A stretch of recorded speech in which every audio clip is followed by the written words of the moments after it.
Good evening বন্ধুসকল, শুভ সন্ধ্যা। আশা কৰোঁ আপোনালোকৰ সকলোৰে ভাল। ইউনিভাৰ্ছ ব্ৰহ্মাণ্ডৰ ওচৰত সদায় প্ৰাৰ্থনা কৰোঁ যাতে আপোনালোকক সকলোকে ভালে ৰাখে, কুশলে ৰাখে। তাৰে কামনাৰে আজিৰ ভিডিঅ'টো আৰম্ভ কৰিব লৈছোঁ। তো বন্ধুসকল, আজি মোৰ বিষয়বস্তু হৈছে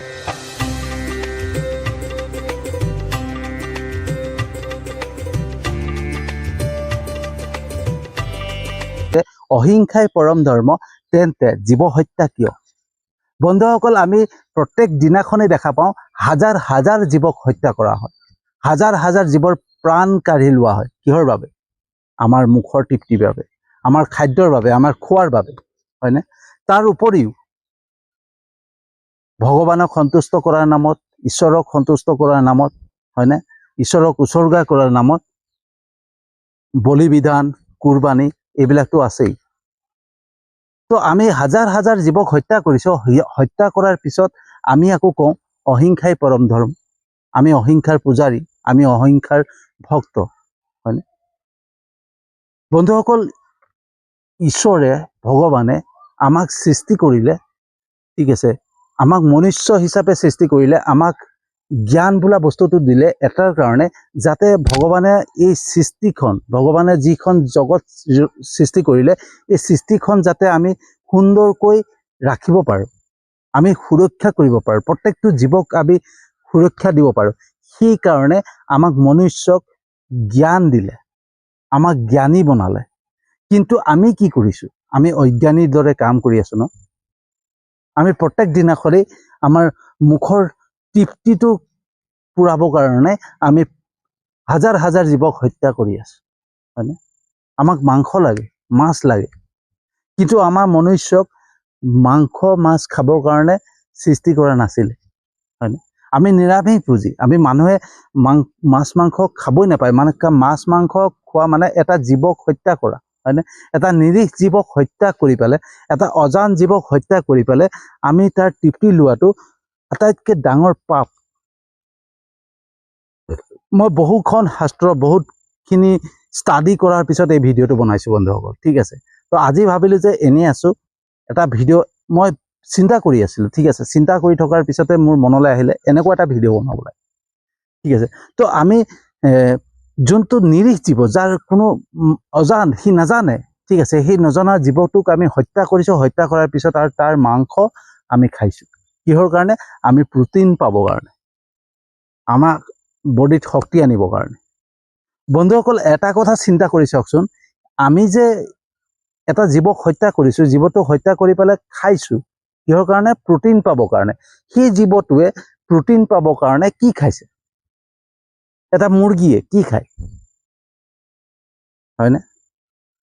এটা ছাগলী যেতিয়া হত্যা কৰিতো আমি খাওঁ, ছাগলী মাংস লাগেই আমাক। তো ছাগলী, গাহৰি, মুৰ্গী এইবিলাকে কি খায়? তেওঁলোকেতো এই আমাৰ যিখিনি উদ্ভিদ জাতীয় বস্তুৱেই খায়, তাৰ পৰাইতো শৰীৰটোক প্ৰটিন আনে ন? মাংস যোনটো জীৱক আমি হত্যা কৰোঁ, যোনটো প্ৰাণীক হত্যা কৰোঁ, সেই প্ৰাণীটোৱেতো উদ্ভিদ জাতীয় বস্তু খায়েইতো প্ৰটিন, তাৰ মাংস গঠন হৈছে, মাংসখিনি ওলাইছে, যাক আমি খাওঁ। যিটো আমি মাংস খাওঁ, সেই মাংসটো ক'ৰ পৰা গঠিত হৈছে? সেই প্ৰাণীটোৱে, সেই জীৱটোৱে উদ্ভিদ খাই পেলাইতো সেই মাংস মানে সৃষ্টি কৰিছে, হয়নে? আৰু তাত প্ৰটিন আহিছে। তো আমি মাংসটো নাখাই পেলাই আমি উদ্ভিদ কিয় নাখাওঁ? যিখিনি শস্য জাতীয় বস্তু, সেইবিলাক কিয় নাখাওঁ? তাততো প্ৰটিন আছে, তাততো অধিক পৰিমাণৰ প্ৰটিন পোৱা যায়। বন্ধুসকল, আপোনালোকে চিন্তা কৰক, আমি এসাঁজ ভাত ধৰক 1 কেজি, ঠিক আছে, দাইল চব্জি চব মিলাই পেলাই 1 কেজি ভাত আমি খাওঁ, হয়নে? কিন্তু এটা জীৱক, এটা কুকুৰা হওক, মুৰ্গী হওক, ঠিক আছে, বা গাহৰি হওক, তাক দিনটোত কিমান খাদ্য দৰকাৰ হয়, হয়নে? দিনটোত 10 কেজি 20 কেজি খাদ্য দিয়া হয়। তাৰপিছত তাৰ মঙহ সৃষ্টি হয়, তাৰপিছত সেই মঙহখিনি আমি খাওঁ, হয়নে? তো যিখিনি প্ৰাণী আমি খাওঁ, যিখিনি আমি জীৱক মাৰি পেলাই খাওঁ, সেই খাদ্যটো খাওঁ এটা কাৰণে, এটা বাহানা দিওঁ যে প্ৰটিনৰ বাবে। কিন্তু সেই প্ৰটিনখিনি সেই জীৱটোৱে ক'ৰ পৰা পাইছে? শস্যৰ পৰাই পাইছে, উদ্ভিদৰ পৰাই পাইছে, হয়নে? তো আমি কিয় এটা প্ৰাণীক হত্যা কৰি এটা জীৱক হত্যা কৰি পেলাই আমি তাৰ পৰা প্ৰটিন পোৱাৰ চেষ্টা কৰিছোঁ। আমিওতো উদ্ভিদ শস্য এইবিলাক খাই পেলাই আমি মগু দাইলতে আটাইতকৈ বেছি প্ৰটিন থাকে, হয়নে? তো সেইখিনি খাদ্য খাই পেলাই আমি সুস্থ শৰীৰে থাকিব পাৰোঁ। কিন্তু আমি কি কৰোঁ, আমাৰ মাংস আচলতে মুখৰ তৃপ্তি, ঠিক আছে, আমি মুখৰ সোৱাদৰ বাবে, আমাৰ কামনাৰ বাবে, ঠিক আছে, আমি কামনাৰ বাবে মাংস খাওঁ। কিন্তু মাংসটোৱে কিমান অপকাৰ কৰে আপোনালোকে নিজেই চিন্তা কৰক। যিয়ে মাংস খায় তাৰ হাই প্ৰেছাৰ, হয়নে, চুগাৰ এইবিলাক থাকেই। হাই প্ৰেছাৰ চুগাৰ পেচেণ্টে মাংস যে খাবই নালাগে। কিয়? যদি বন্ধুসকল আমি মাংস ভুজি, তেতিয়াহ'লে আমি প্ৰত্যেকটো জীৱকে হত্যা কৰি খাব পাৰিলোহেঁতেন। আকৌ সংৰক্ষণ কৰিবলৈ কি দৰকাৰ? চৰকাৰে যে এই সংৰক্ষণ কৰিছে, হয়নে, বিলুপ্ত হৈ যাব, হয়নে, বিলুপ্ত হৈ যাব বুলি আজি চৰকাৰে জীৱ জন্তুৰ ওপৰত বেছি গুৰুত্ব কিয় দিছে? কাৰণ প্ৰত্যেকটো জীৱৰ ওপৰত নিৰ্ভৰ, হয়নে, প্ৰত্যেকটো জীৱই নিৰ্ভৰ। যেনেকৈ সাপ বোলা বস্তু যদি পৃথিৱীৰ পৰা নাইকিয়া হৈ যায় নহয়, গোটেই পৃথিৱীখন বিষাক্ত হৈ যাব। তেনেকৈ প্ৰত্যেকটো জীৱৰ এটা নিৰ্দিষ্ট এটা মানে তেওঁলোকৰ দায়িত্ব আছে, হয়নে, তেওঁলোকৰ সেইটোৰ লগত জড়িত হৈ আছে। এই সংসাৰখনত প্ৰত্যেকটো জীৱই এটা বস্তুৰ লগত জড়িত হৈ আছে, ঠিক আছে। সেই বস্তুটো আমি জনা উচিত, ঠিক আছে। ভগৱানে ঈশ্বৰে এটা জীৱক হত্যা কৰিবৰ কাৰণে কোৱা নাই, এটা জীৱক মাৰি পেলাই খাবৰ কাৰণে কোৱা নাই, ঠিক আছে।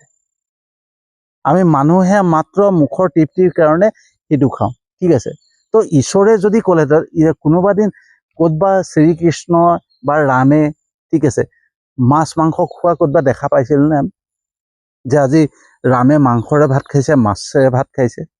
যদি দেৱ দেৱতাসকলে মাছ মাংস নাখায়, তেতিয়াহ'লে আমি কিয় খাওঁ? বন্ধুসকল, আমি মনুষ্য, দেৱ দেৱতাৰ পিছতেই আমি, যদি দেৱ দেৱতাৰ পিছতেই আমি হয়, তেতিয়াহ'লে আমি এটা নিৰীহ যুৱক, এটা অজান জীৱক হত্যা কৰি পেলাই আমি তাৰ মাংস খাই পেলাই তৃপ্তি লওঁ। তেতিয়াহ'লে কিমান ডাঙৰ আমি ভুল কৰিছোঁ, কিমান ডাঙৰ পাপ কৰিছোঁ, আপোনালোকে নিজে চিন্তা কৰক।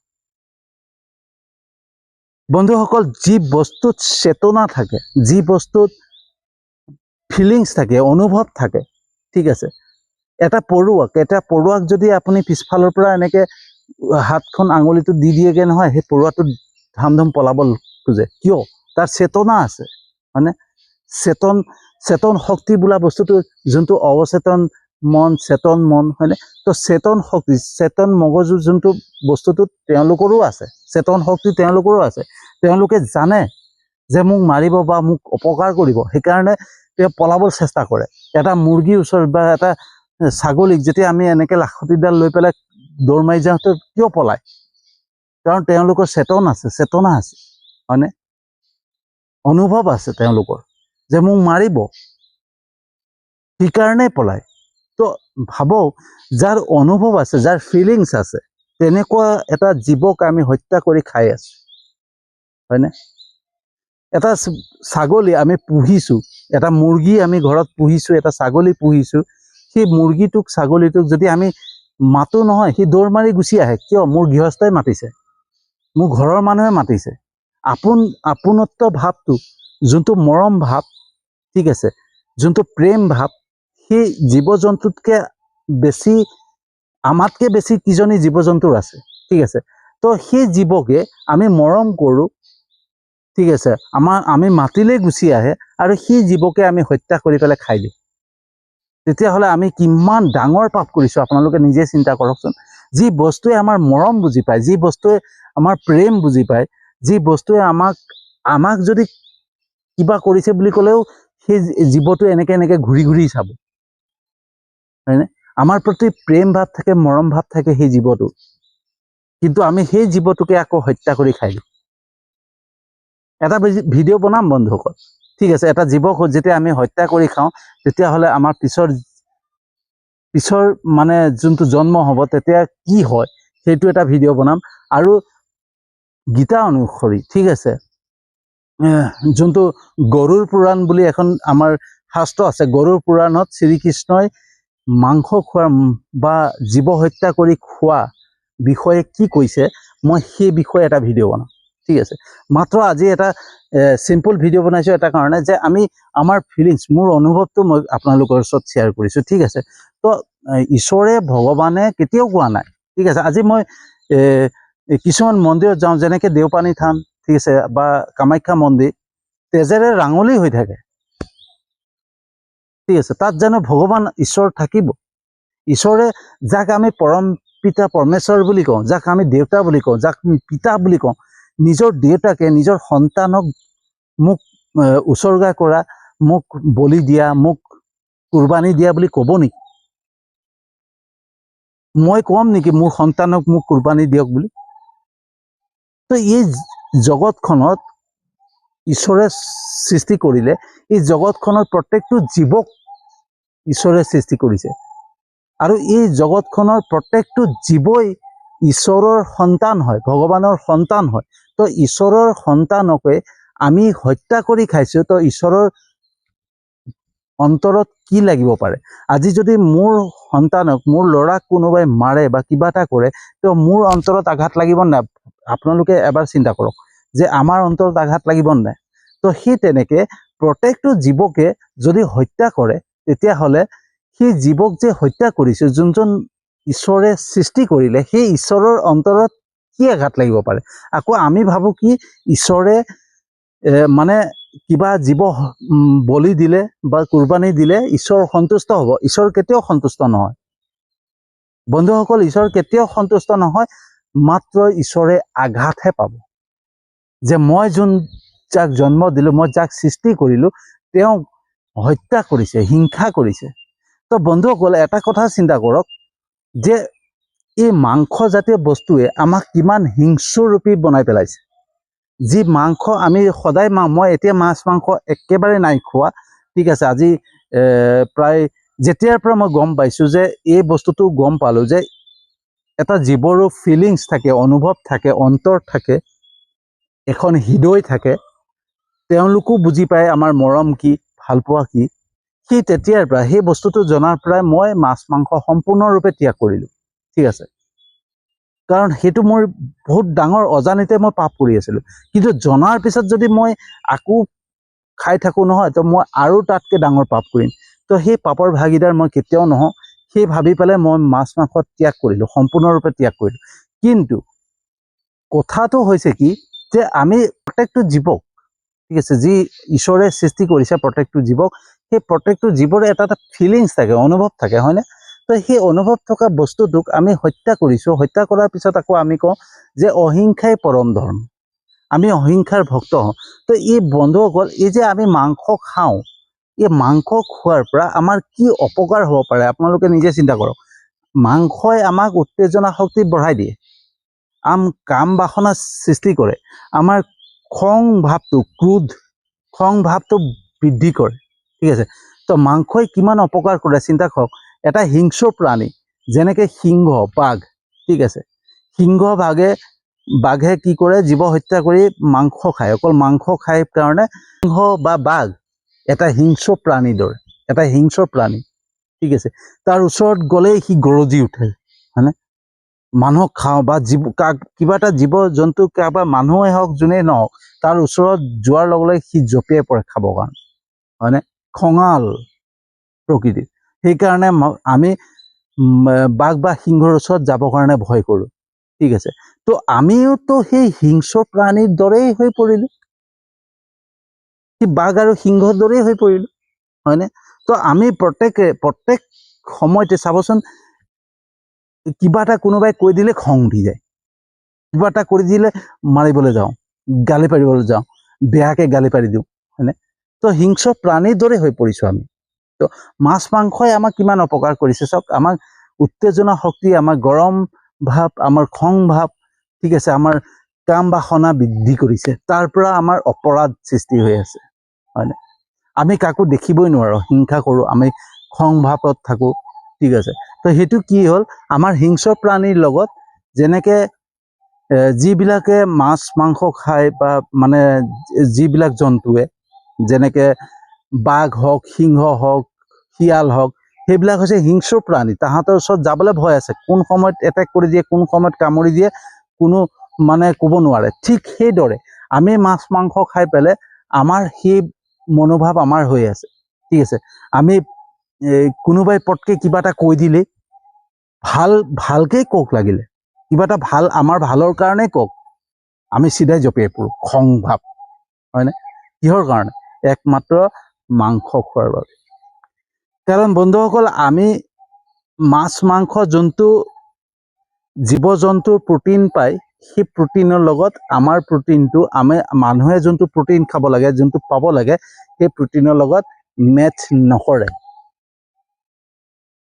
আমি ভেজিটেৰিয়ান, ঠিক আছে, আমি সদায় নিৰামিষ ভোজী, আমি নিৰামিষ খাদ্য খাব লাগে, আমি শস্যৰ পৰা উৎপাদন হোৱা বস্তুক খাব লাগে, ঠিক আছে। তাতে বহুত প্ৰটিন পোৱা যায়, তাতে বহুত হেল্ডি, আমাৰ মন মগজু সকলো শান্ত হৈ থাকিব, ঠিক আছে। আমি যদি ঈশ্বৰক পাবলৈ হয়, ঈশ্বৰক চিন্তা কৰিবলৈ হয় নহয়, তেতিয়াহ'লে আমি মাছ মাংস ত্যাগ কৰিব লাগিব। নাজানো আপোনালোকে কি পাইছে, কিন্তু মই যি পাইছোঁ সেইটোহে কৈছোঁ, ঠিক আছে।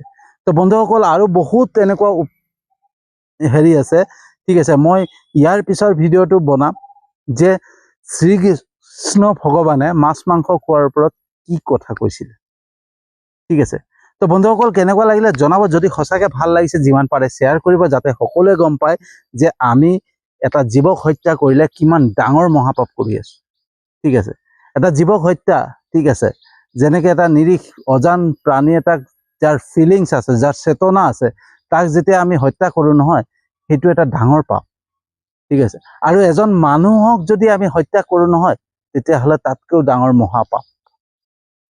তো আমি অজানিতে নজনাকৈ প্ৰত্যেকেই আমি পাপ কৰি আছোঁ, কিন্তু জনাৰ পিছত, এই কথাটো জনাৰ পিছত যদি আমি আকৌ পাপ কৰোঁ, আকৌ আমি মাংস খাওঁ, আকৌ আমি জীৱ হত্যা কৰোঁ নহয়, সেইটো মহাপাপলৈ পৰিণত হয়। আমি কোনোদিন শান্তি নাপাম, জীৱনত কোনোদিন সুখ নাপাম, আমি সেই অশান্তিৰ পৰা কেতিয়াও মুক্তি নাপাম, ঠিক আছে। আমি জীৱনটোত অশান্তিতে যাব লাগিব। আমি ক'লেই নহ'ব মই ঈশ্বৰক প্ৰাৰ্থনা কৰিছোঁ, ঈশ্বৰক কৈছোঁ, মই মন্দিৰত গৈছোঁ, মছজিদত গৈছোঁ, নামঘৰত গৈছোঁ, এইবিলাক ক'লেই নহ'ব। আমি প্ৰত্যেকটো বস্তুৰ নিয়ম পালন কৰিব লাগিব, ঠিক আছে। এটা জীৱ, যাৰ প্ৰাণ আছে, যাৰ চেতনা আছে, যাৰ অনুভৱ আছে, সেই তেনেকুৱা যাৰ হৃদয় বোলা বস্তুটো, প্ৰত্যেকটো জীৱৰে হৃদয় আছে, প্ৰত্যেকটো জীৱৰে চেতনা আছে, প্ৰত্যেকটো জীৱৰে মানে অনুভৱ আছে, সেই তেনেকুৱা জীৱক যদি হত্যা কৰোঁ, তেতিয়াহ'লে আমি নিজক মানে যদি কোনোবাই হত্যা কৰে, কেনেকুৱা লাগিব ভাবকচোন। যদি আমি বাঘ সিংহৰ দৰে আমি মাছ মাংস খাব লাগে, তেতিয়াহ'লে আমিও সেই বাঘ সিংহই যেনেকৈ মানুহকো খাই ন, তো মানুহৰ ওচৰত আমিও তেওঁৰ ওচৰত ওলাই দিব লাগে, আমাক নিজক সুৰক্ষা কৰাৰ দায়িত্ব ল'বই নালাগে, হয়নে? তো আজি এটা জীৱ বিলুপ্ত হ'ব বুলি চৰকাৰে সুৰক্ষা কৰি আছে, কিয় কাৰণে? প্ৰত্যেকটো জীৱই এই জগতখনত চলাই নিবৰ কাৰণে প্ৰত্যেকটো জীৱৰে এটা এটা কৰ্ম আছে, প্ৰত্যেকটো জীৱৰে এটা এটা মানে এই জগতখনৰ লগত জড়িত হৈ আছে, ঠিক আছে। তো কোনোবা এটা যদি বিলুপ্ত হৈ যায়, কোনোবা এটা নাইকিয়া হৈ যায় নহয়, এই সংসাৰখন নচলিব, ঠিক আছে। তো বন্ধুসকল, যিমান পাৰে শ্বেয়াৰ কৰিব যদি সঁচাকৈ ভাল লাগিছে, আৰু আপোনালোকে মোৰ ভিডিঅ'বিলাক চাই লাইক কমেণ্ট শ্বেয়াৰ কৰে, তাৰ বাবে আপোনালোকক আন্তৰিক ধন্যবাদ জনাইছোঁ। আপোনালোকে মোৰ ইউটিউব চেনেলটো ছাবস্ক্ৰাইব কৰিছে, মোৰ ফেচবুক পেজটোতো আপোনালোকে ফ'ল' কৰিছে, তাৰ বাবে আন্তৰিক ধন্যবাদ জনাইছোঁ। আৰু যিসকলে নাই কৰা, তেওঁলোককো মই বহুত বহুত ধন্যবাদ জনাইছোঁ, কাৰণ এদিন হ'লেও কৰিব, মই জানো তেওঁলোকে মোৰ ভিডিঅ' ভাল পাব, আৰু মোক ইউটিউব চেনেল আৰু ফেচবুক পেজত ছাবস্ক্ৰাইব আৰু ফ'ল' কৰিব। ইয়াকে কৈ পেলাই আজিৰ ভিডিঅ'টো সামৰণি মাৰিছোঁ, আৰু এটা নতুন বিষয়বস্তুলৈ আহি আছোঁ।